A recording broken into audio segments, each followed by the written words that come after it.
दिसंबर का महीना था। कड़ाके की सर्दी पड़ रही थी। गांव के सारे लोग या तो सो गए थे या ठंड की वजह से अपने अपने घरों में दुबके हुए थे। गांव की सीमा पर एक छोटी सी झोपड़ी में एक छोटा सा चिराग जल रहा था। उस झोपड़ी में कमला मरणासन स्थिति में एक फटे हुए चीथड़े पर लेटी थी। उसके सामने उसकी चार बेटियां सरला, अनीता, आरती और गुंजन भरी आंखें लिए ठंड से ठिठुरते हुए बैठी थी। सबसे बड़ी बेटी सरला की गोद में उसकी पांचवी नवजात बेटी अनु थी। बेटी, अब मेरा वक्त भी आ गया है। नहीं माँ, ऐसा मत बोलो। बाबा भी चले गए और अब तुम भी हमें छोड़कर चली जाओगी तो हमारा क्या होगा माँ? कमला कुछ न बोल सकी।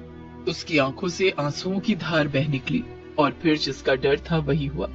वो अपने पीछे 5 बेसहारा लड़कियों को छोड़कर इस दुनिया से चल बसी। गांव के कुछ दयालु लोगों ने बच्चियों को बेसहारा जानकर कमला का अंतिम संस्कार कर दिया। अभी कमला को इस संसार से गए एक दिन भी नहीं हुआ था कि गांव का बनिया सुखीलाल वहां थमका। वो सरला से बोला, रे छोरी, चल मेरी रकम वापस कर जो तेरी माँ ने तेरे बाप के क्रियाकर्म के लिए ली थी। सेठ जी, घर में एक फूटी कौड़ी भी नहीं है। माँ का अंतिम संस्कार भी मोहल्ले वालों की दया पर हुआ है। रे, मेरे पैसे निकाल, नहीं तो अभी के अभी ये घर खाली कर। ना जाने कहां कहां से चले आते हैं यहाँ मरने के लिए। सुखीलाल की नजर बहुत पहले से उनके घर पर थी और आज उन्हें बेसहारा जानकर वो उनसे घर खाली करवाने आया था। दुष्ट बनिए ने उन बच्चों पर जरा भी दया नहीं दिखाई और उन्हें घर से बाहर निकाल दिया। घर से निकलकर बच्चियां दिन भर गांव के बरगद के पेड़ के नीचे बैठी रहीं। सुबह से उनके पेट में अन्न का एक दाना भी नहीं गया था। सरला, अनीता, आरती और गुंजन ने तो किसी तरह खुद पर काबू रखा था, मगर छोटी अनु का भूख के मारे बुरा हाल हो रहा था और वो लगातार रोई जा रही थी। आखिरकार सरला से उसका रोना न देखा गया। वो गांव के घर पर गई। अम्मा, ओ अम्मा, थोड़ा सा दूध दे दो अम्मा, मेरी बहन सुबह से भूखी है। घर से एक औरत निकली और बोली, क्या है रे, हम गांव वालों ने तुम्हारा ठेका ले रखा है क्या? पहले तुम्हारी माँ का क्रियाकर्म करो और फिर तुम लोगों का पेट पालो। तभी उस औरत का पति बाहर निकला और बोला, अरे क्यों डांट रही हो गरीब को? दे दो ना थोड़ा सा दूध। देखो जी, आज तो दे देती हूँ इसे दूध, मगर इसे कह दो कि दोबारा यहाँ नजर भी ना आए। सरला कुछ न बोली, बस दूध लेकर वहां से चली आई और भूखी अनु को पिलाया। ऐसे कब तक चलेगा? यहाँ रहकर मरने से अच्छा है कि शहर चलकर कोई काम खोजा जाए। फिर अगले ही दिन सरला अपनी बहनों को लेकर शहर चल पड़ी। शहर पहुंचकर उसने काम खोजना शुरू किया। उसकी उम्र महज 13 साल की थी, इस वजह से उसे कोई काम नहीं दे रहा था। बहुत देर भटकने के बाद वो एक जगह पहुंची जहां कोई बड़ी इमारत बन रही थी। वहां मजदूरों की बहुत किल्लत थी, इसलिए वहां के ठेकेदार ने सरला को भी काम पर रख लिया। अब सरला दिन भर छोटी अनु को अपनी पीठ पर बांधकर वहां काम करती रहती और उसकी बहनें वहीं पास में खेला करती थी। रात को सब बहनें फुटपाथ पर ठंड में ठिठुरते हुए सो जाती थी। एक सुबह जब सरला काम पर जाने को तैयार हुई और उसने अनु को उठाया तो देखा कि अनु का शरीर बुरी तरह तप रहा है। सरला घबरा गई। दीदी, अनु को कल रात से ही बुखार है। आप थक कर सो रही थी, इसलिए मैंने आपको उठाया नहीं। आज आप काम पर मत जाओ दीदी। आरती की बात मानकर सरला उस दिन काम पर नहीं गई। जी तोड़ मेहनत के बाद उसने जो कुछ थोड़े से पैसे बचाए थे, उनसे उस दिन अपनी बहनों के लिए खाना और अनु के लिए दवाई ली। शाम तक वो अनु को गोद में लिए बैठी रही। अगले दिन जब वो काम पर गई तो ठेकेदार उसे देखते ही गरज पड़ा। क्यों रे, तू कहीं की कलेक्टर है क्या? तेरा जब मन करेगा तो काम पर आएगी और जब मन करेगा तब छुट्टी ले लेगी। मजदूरों की किल्लत है, इसलिए इस बार तुझे छोड़ देता हूँ, लेकिन अगली बार इस तरह से किया तो दोबारा यहाँ मत आना। ना जाने कहाँ कहाँ से आ जाते हैं ये गवार लोग। इनको काम भी दो और इनके नखरे भी झेलो। ठेकेदार की बात सरला को चुप गई। दे दो जितने ताने देने हैं, लेकिन आज मैंने भी फैसला कर लिया है। कलेक्टर कहा है ना, अब कलेक्टर बनकर नहीं दिखाया तो मेरा नाम भी सरला नहीं। ठेकेदार की कही एक बात ने जैसे सरला के जीवन की दिशा ही बदल दी। उसने अब न सिर्फ खुद पढ़ने का फैसला किया, बल्कि अपनी बहनों को भी पढ़ाने का फैसला किया।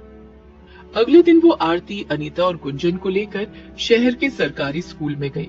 लो, यहाँ साइन कर दो। आता है ना साइन करना? क्यों नहीं, मैं अपने गांव में 5वीं कक्षा तक पढ़ी हूँ। तो सिर्फ अपनी बहनों का ही दाखिल क्यों करवा रही हो? तुम्हारी भी तो अभी पढ़ने की उम्र है। पढ़ना तो मैं भी चाहती हूँ सर, और मैंने अपने लिए किताबें भी खरीद ली हैं, मगर अपनी बहनों की जरूरत के लिए मुझे काम भी करना है ना। माता पिता के बाद इनकी सारी जिम्मेदारी तो अब मेरे ऊपर है, लेकिन मैं पढ़ाई जरूर करूंगी सर। हो सकता है थोड़ा समय लगे। प्रिंसिपल सरला की लगन और उसकी बातों से बहुत प्रभावित हुए।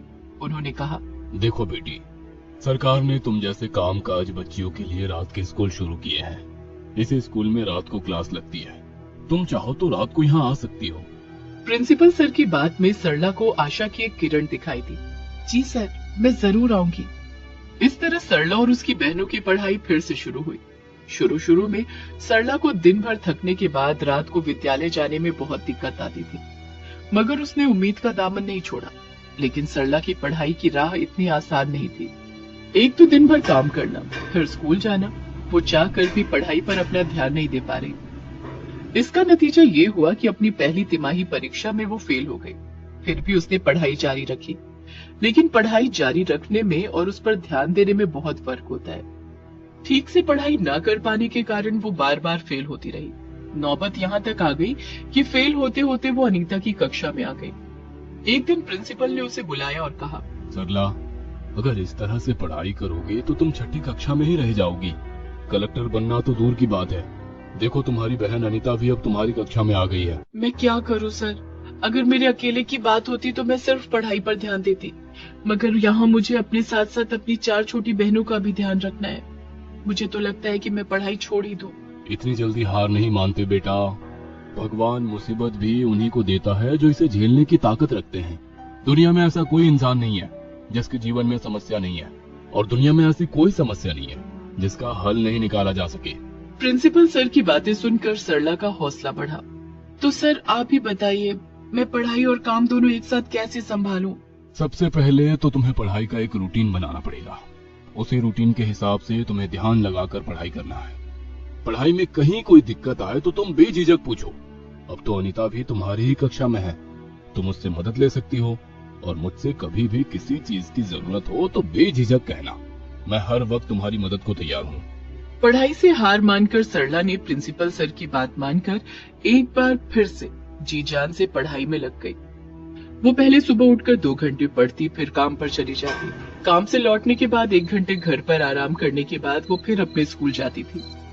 इस तरह रूटीन बनाकर पढ़ने से उसे काम, पढ़ाई और आराम करने का पूरा समय मिल जाता था।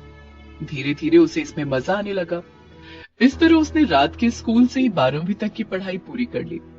एक दिन जब सरला रात के स्कूल से वापस आई, तब अनु, जो अब बड़ी हो गई थी और दूसरी कक्षा में पढ़ती थी, वो सरला के पास आई और उसके पैर दबाने लगी। अरे अरे, ये तू क्या कर रही है? सोई क्यों नहीं अब तक? कल स्कूल नहीं जाना क्या? तुम दिन भर इतना काम करती हो, फिर रात को पढ़ती भी हो, तुम कितना थक जाती होगी, इसीलिए मैं तुम्हारे पैर दबा रही हूँ। सरला की आंखें भर आई।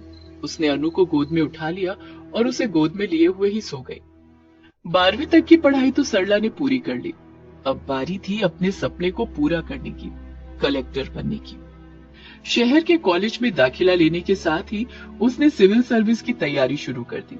हालांकि अनीता ने भी उसके साथ ही कॉलेज में दाखिला लिया था, लेकिन उसका सपना कुछ और ही था, इसलिए उसने सिविल की तैयारी न करके कानून की पढ़ाई चुनी। इस तरह साल गुजरा और सिविल सर्विस की परीक्षा हुई। हालांकि सरला ने मेहनत तो बहुत की थी, मगर इस परीक्षा को पास करना अच्छों को भारी पड़ता है। जिस दिन रिजल्ट निकला, उस दिन सरला घर आकर खूब फूट फूट कर रो रही थी और उसकी बहनें उसे दिलासा दे रही थी। मत रो दीदी, इस बार नहीं हुआ तो क्या हुआ, अगले साल इससे भी अच्छी तैयारी करके देना। हाँ दीदी, इतनी मुसीबतें झेली हैं आपने और आज बस एक परीक्षा में ही रोने लगी। मेरी दीदी तो ऐसी ना थी।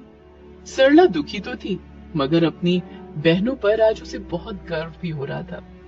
देखो तो इन्हें, आज मेरी बहनें सचमुच बड़ी हो गई हैं। फिर अपनी सब बहनों को अपने सीने से लगाते हुए सरला बोली, नहीं रोएगी, तुम्हारी दीदी कभी नहीं रोएगी।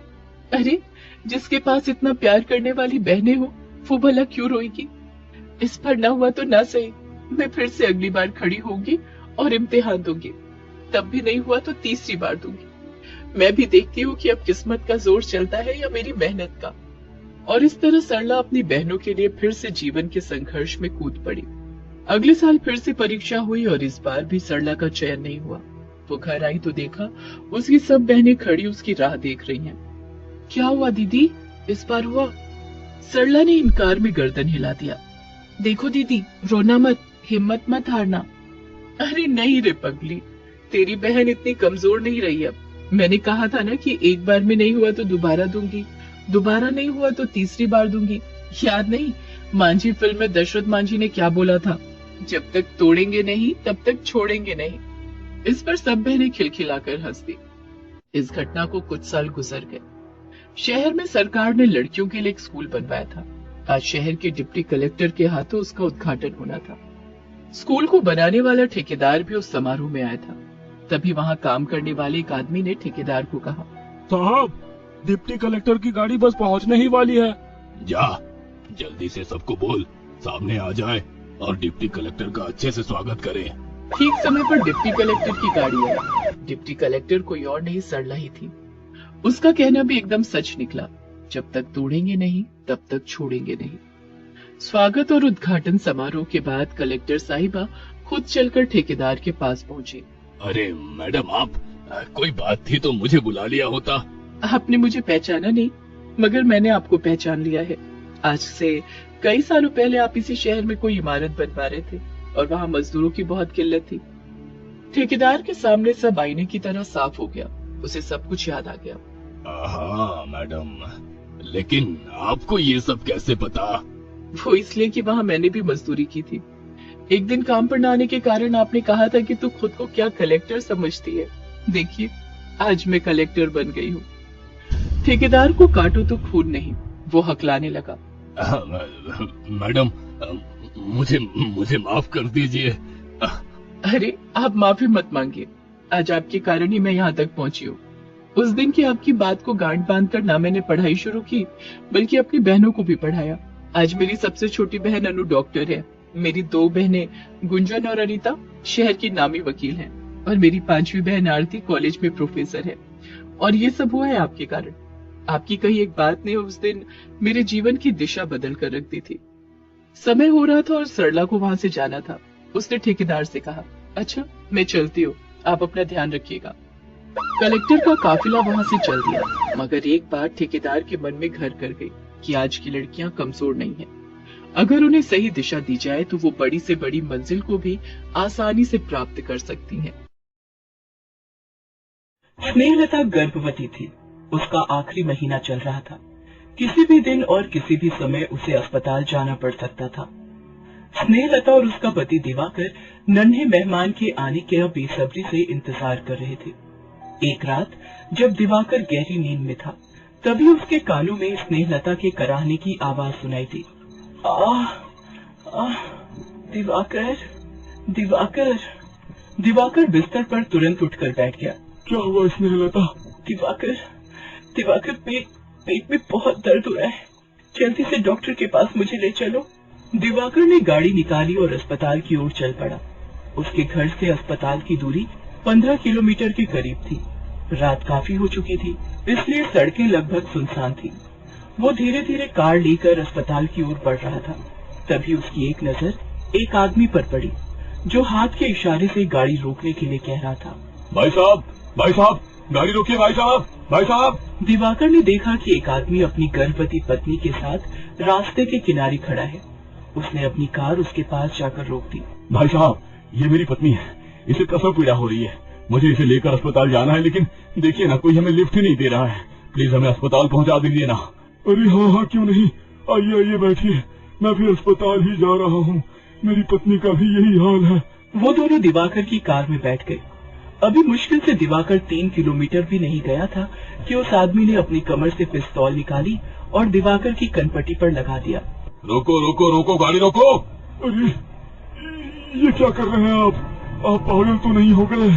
चुपचाप गाड़ी से उतरो और इसकी चाबी हमारे हवाले कर दो। क्यों कर दूं तुम्हारे हवाले? हाँ, तुम सवाल बहुत करते हो। सुनो, हमारे पास इतना टाइम नहीं है कि तुम्हारे सवाल का जवाब दें। चलो, चाबी निकालो और अपनी पत्नी के साथ उतरो गाड़ी से। दिवाकर, ये लोग कौन है? वे दोनों पति पत्नी लुटेरे थे। जो रात के अंधेरे में लोगों से उसकी कार या मोटरसाइकिल लूटा करते थे और फिर उन्हें चोर बाजार में बेच देते थे। रास्ते से गुजरने वाले लोग उनके झांसे में इसलिए आ जाते थे कि वो बताता था कि उसकी पत्नी गर्भवती है, लेकिन ऐसा था नहीं। वो औरत अपने कपड़े के नीचे कोई तकिया या कुछ और लगा लेती, जिससे लोगों को उसका पेट फूला लगता और वे समझते कि वो गर्भवती है। दिवाकर और स्नेहलता कार से उतर गए। तुम लोग ये ठीक नहीं कर रहे हो। ये तो लोगों के विश्वास का खून है। ओ भाई, ज्यादा लेक्चर मत दो। इधर स्नेहलता का दर्द बढ़ता जा रहा था। वो बार बार कराही जा रही थी। उसका दर्द दिवाकर से देखा नहीं जा रहा था, इसलिए वो उस लुटेरे से भिड़ गया। देखो, मेरी पत्नी की हालत बिगड़ रही है। मुझे इसे लेकर अस्पताल पहुंचना जरूरी है। मुझे जाने दो। दिवाकर की इस बात पर उस आदमी के साथ जो औरत थी, उसने गुस्से में स्नेहलता को एक लात जोर से मारी। वो बेचारी चीख पड़ी, ओए, अपने पति को बोल कार की चाबी हमारे हवाले कर दे, नहीं तो तू अस्पताल नहीं जा सकेगी। स्नेहलता और भी जोर से कराह रही थी। अब तो दिवाकर का गुस्सा भड़क गया। उसने उस आदमी को धक्का मारकर स्नेहलता के पास जाने की कोशिश की, लेकिन उस आदमी ने उसके पेट में गोली मार दी। उसके बाद उन दोनों ने दिवाकर के हाथ से चाबी छीनी और उसकी कार लेकर भाग गए। दिवाकर के पेट से खून निकल रहा था, फिर भी उसने स्नेहलता को अपनी गोद में उठाया और अस्पताल की ओर भागा, लेकिन उसकी हिम्मत जवाब दे रही थी। तभी उसकी नजर एक झोपड़ी पर गई। वो स्नेहलता को लेकर उस झोपड़ी में गया और उसका दरवाजा खटखटाने लगा। दरवाजा एक बूढ़ी औरत जिनका नाम कौशल्या था, उन्होंने खोला। कौन है आप लोग?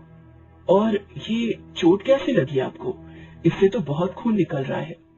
दिवाकर ने सारी बात कौशल्या को बताई और उसने दम तोड़ दिया। हे भगवान, ये तो मर गया। तभी स्नेहलता फिर से कराहने लगी, दिवाकर। अब उसकी प्रसव पीड़ा बहुत बढ़ गई थी। कौशल्या ने उसे बोला, बेटी सब ठीक होगा, तू फिक्र मत कर। कौशल्या ने अपने पड़ोसियों की मदद से उसे अस्पताल पहुंचाया। अस्पताल में स्नेहलता ने 2 छोटी छोटी बच्चियों को जन्म दिया और अपनी दोनों छोटी बच्चियों को रोता छोड़कर वो भी चल बसी। हे ईश्वर, क्या किस्मत लेकर आपने इन दोनों बच्चियों को भेजा है। इनके माता और पिता दोनों के दोनों अब नहीं है इस दुनिया में। किसके भरोसे ये बच्चियां पलेंगी अब? दोनों बच्चियां बहुत रो रही थीं। कौशल्या से उनका रोना नहीं देखा गया और वो उन्हें घर ले आई। 60 साल की कौशल्या का अपना कोई नहीं था। 5 साल पहले उसके पति की मौत हो गई थी। उसकी कोई औलाद भी नहीं थी। वो सब्जियां बेचकर अपना गुजारा करती थी। तुम दोनों आज से मेरी बेटी हो। आज से तुम्हारी सारी जिम्मेदारी मेरी। तुम्हारा नाम दुर्गा और तुम लक्ष्मी। 60 साल की कौशल्या उनका पालन पोषण करने लगी। हालांकि वो थक जाती थी, लेकिन दोनों बच्चियों की पूरी देखभाल करती। धीरे धीरे समय बीतता गया। दोनों बच्चियां अब 10 साल की हो गई थीं। वो पढ़ाई भी करती और कौशल्या की मदद भी। एक दिन उन्होंने अपनी झोपड़ी के पीछे एक आम का पेड़ देखा। अम्मा, ये आम का पेड़ किसका है? क्या इस पर आम नहीं आते? ये आम का पेड़ तुम्हारे दादाजी ने लगाया था। जब तक वो जिंदा थे, इसकी खूब देखभाल करते थे। उनके जाने के बाद मैंने भी इसकी देखभाल की, लेकिन इस पर कभी फल नहीं आए। अम्मा, क्यों नहीं आए फल? वो तो पता नहीं। अम्मा, हम लोग इसकी और भी अच्छे से देखभाल करेंगे, कभी न कभी तो इस पर फल आएंगे ही। समय और भी तेज गति से बीतता चला गया। दुर्गा और लक्ष्मी अब 20 साल की हो गई थी। कौशल्या अब बहुत बूढ़ी हो गई थी। वो ठीक से चल फिर भी नहीं पाती थी। दोनों बहनें ही उनकी देखभाल करती और वही सब्जियों को बाजार में बेचती। सब्जी ले लो, सब्जी, ताजी ताजी सब्जी, घिया ले लो, कद्दू ले लो, मटर ले लो, आलू ले लो। वो सब्जियां बेच तो रही थी, लेकिन उनकी आमदनी ज्यादा नहीं थी, क्योंकि उनके पास जगह बहुत ही थोड़ी सी थी और उस थोड़ी सी जगह में जितनी सब्जियां होती वो उगाती। हालांकि वो आम के पेड़ की खूब देखभाल भी करती, खाद पानी डालती, कीड़ों की दवा देती, लेकिन उस पर कभी फल आए ही नहीं। लेकिन एक सुबह जब लक्ष्मी और दुर्गा की नजर आम के पेड़ पर गई तो वे चौंक गई। उन्होंने देखा कि आम के पेड़ पर कुछ फल आए हैं। अम्मा, अम्मा, वो ये बात अपनी अम्मा को बताना चाह रही थी। वे भागकर अंदर गई तो उसने देखा कि अम्मा तो बेहोश पड़ी है। अम्मा, अम्मा, क्या हुआ अम्मा? उठो ना अम्मा। दोनों बहन उनकी हालत देखकर बहुत डर गईं। दोनों किसी तरह उन्हें अस्पताल ले गईं। देखो, आपकी अम्मा को हार्ट अटैक आया है, इनका ऑपरेशन करना होगा, 3 लाख रुपए खर्च होंगे। 3 लाख? उन्हें समझ नहीं आ रहा था कि इतने पैसों का इंतजाम कहाँ से होगा। इन सब के बीच में वे अपने आम के पेड़ों के फल के बारे में भूल गई थी। दोनों बहनें पैसों के जुगाड़ में लगी थी। तभी एक दिन फिर से उनकी नजर अपने आम के पेड़ पर गई। पूरा पेड़ आम के फल से भर गया था। उन फलों को देखकर उनकी आंखों में चमक आ गई। दुर्गा, क्यों ना हम आम के सारे फलों को बेच दें? इससे जरूर हमें अच्छे खासे पैसे मिल जाएंगे। उन्होंने एक व्यापारी से बात की। व्यापारी उनके घर पर आया और आम के फल का स्वाद चखा। उन आमों का स्वाद अद्भुत था। व्यापारी ने जैसे ही उसे अपने मुंह में लिया, ये सचमुच बहुत ही स्वादिष्ट है। मैंने ऐसे आम कभी नहीं खाए। मैं पेड़ के सारे आम के 4 लाख रुपए दूंगा। आपको मंजूर है? लक्ष्मी और दुर्गा के लिए और क्या चाहिए था। उन्होंने सारे फल बेच दिए और अम्मा का इलाज करवाया।